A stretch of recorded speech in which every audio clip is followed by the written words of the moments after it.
সেনা দরবারে আরেকটা খুব গুরুত্বপূর্ণ কথা বলেছেন। তিনি সেনা কর্মকর্তাদের সরাসরি বলেছেন যে আমরা আপনাকে নিরাপত্তা দিলাম, মানে সেনাপ্রধান বলছেন সেনাবাহিনী প্রধান উপদেষ্টাকে নিরাপত্তা দিল, কারণ সেনাপ্রধান 21শে মে আবারও পরিষ্কার করেন যে সেনাবাহিনী কিন্তু 5ই আগস্ট দেশের জানমাল রক্ষার দায়িত্ব নিয়েছিল এবং সেনাবাহিনী সশস্ত্র বাহিনী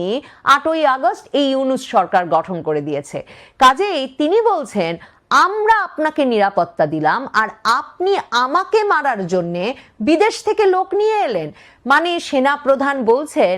তিনি বা তার বাহিনী প্রধান উপদেষ্টাকে নিরাপত্তা দিল আর প্রধান উপদেষ্টা তাকে সেনাপ্রধানকে মারার জন্য বিদেশ থেকে লোক উড়িয়ে আনলো।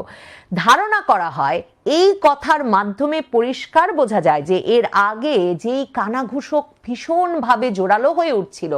যে খলিলুর রহমানের মাধ্যমে ডক্টর ইউনূস আসলে তার কার্যালয়ে, মানে প্রধান উপদেষ্টার কার্যালয়ে প্রিন্সিপাল স্টাফ অফিসার হিসেবে নিয়োজিত লেফটেন্যান্ট জেনারেল কামরুল হাসানের মাধ্যমে সেনাবাহিনীর একটি অংশকে ব্যবহার করে এই রাখাইন করিডোর দেওয়ার কাজটি এগিয়ে নিচ্ছিলেন এবং তাদের মধ্যে টিম ওয়ার্ক এতটাই শক্তিশালী হয়ে ওঠে, খলিলুর রহমান আর principal staff officer lieutenant general কামরুলের মধ্যে সম্পর্কটা এতটাই জোরদার আর বিশ্বাসের হয়ে ওঠে যে জানা যায় ডক্টর ইউনূস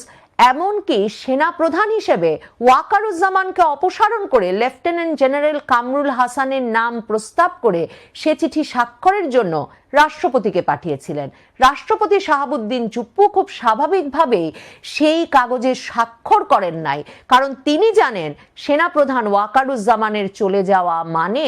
আসলে বঙ্গভবন থেকে তাকেও অপসারণ এবং তার জন্য